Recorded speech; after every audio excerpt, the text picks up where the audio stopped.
You would not believe the spiritual and emotional turmoil I went through finishing this book.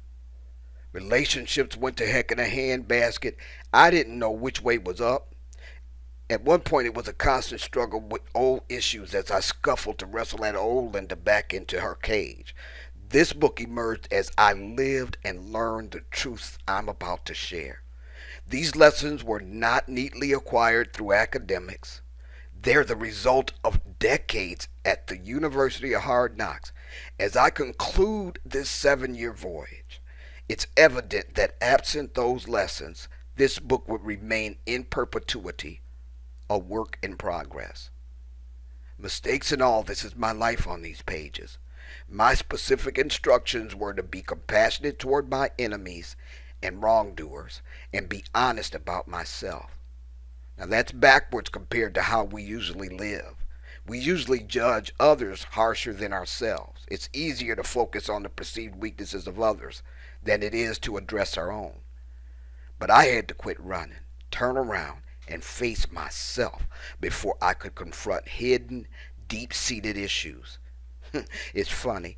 I was hoofing it trying to get away from something, the whole time clueless as to what it was chasing me down. It's been a healing journey.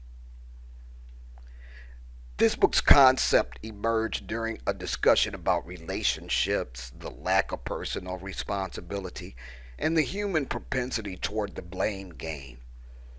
I thought of Adam and Eve, who each blamed someone or something else for their individual decisions to do the goofy. Adam blamed both God and Eve. Eve pointed at the serpent. Each blamed someone or something else for the choices they made, and nobody was claiming that apple. Not even a joker who started the whole mess. Where was the serpent while Eve was blaming him? The truth is, it wasn't about the apple or the ensuing blame game. What's really at the core of that fiasco went unnoticed.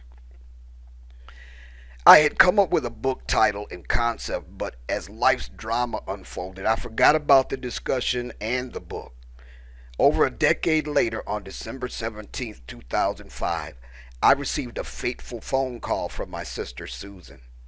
She said I was going to write a book. That otherwise outlandish statement struck a chord, confirming one of my mother's earlier predictions. Thinking back, I remembered I had come up with a title for a book, but I couldn't for the life of me remember what it was. I hung up, walked into the kitchen, and in one fell swoop asked God for both clarity and confirmation, saying, Lord, if you want me to write this book, you're going to have to give me that title again. And bam!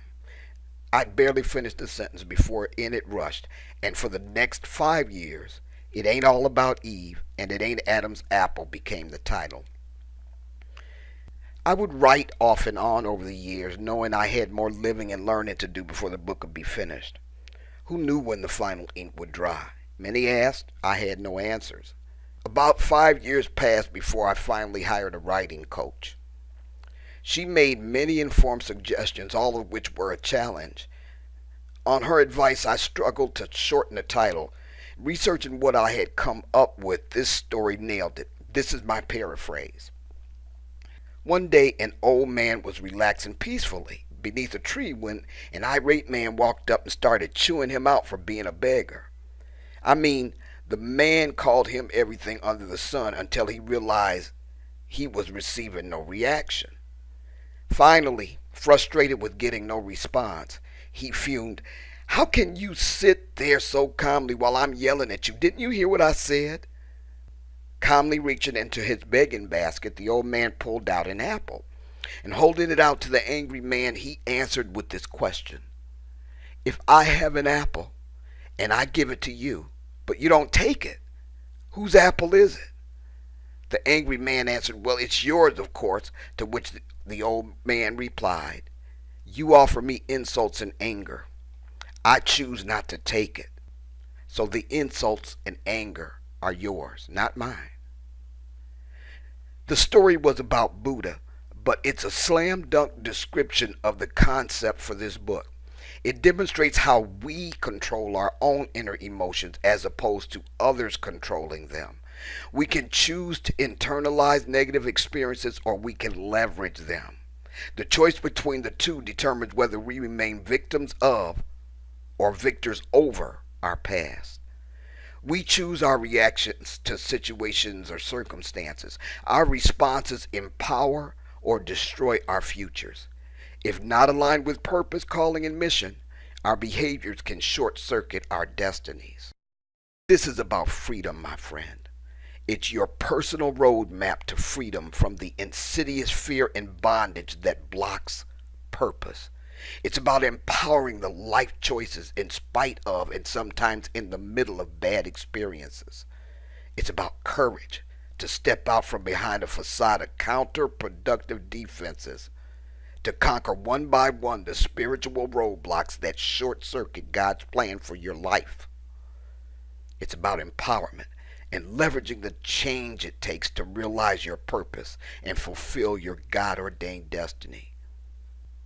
Empowerment begins with leveraging choice.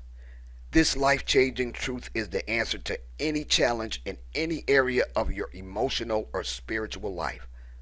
This is a game changer, my friend. It positions you for peak performance in your career. It facilitates sound professional and personal relationships. It recalibrates your thinking and puts you back on track to destiny. Take a quick inventory. Is there some place you're stuck? Are you going through another round with the same old thing? And what about your career? Is it a job or a joy? Do you ever get the feeling you might have missed your calling? What would you rather be doing with your life? And by the way, remember that childhood dream you had to either do or be something when you grew up?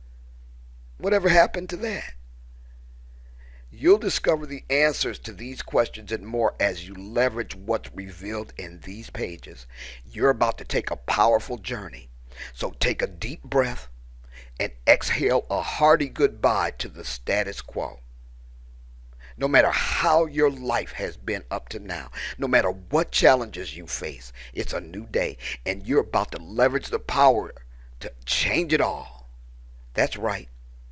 Right now, right where you stand, you can take control of it all by simply changing your mind.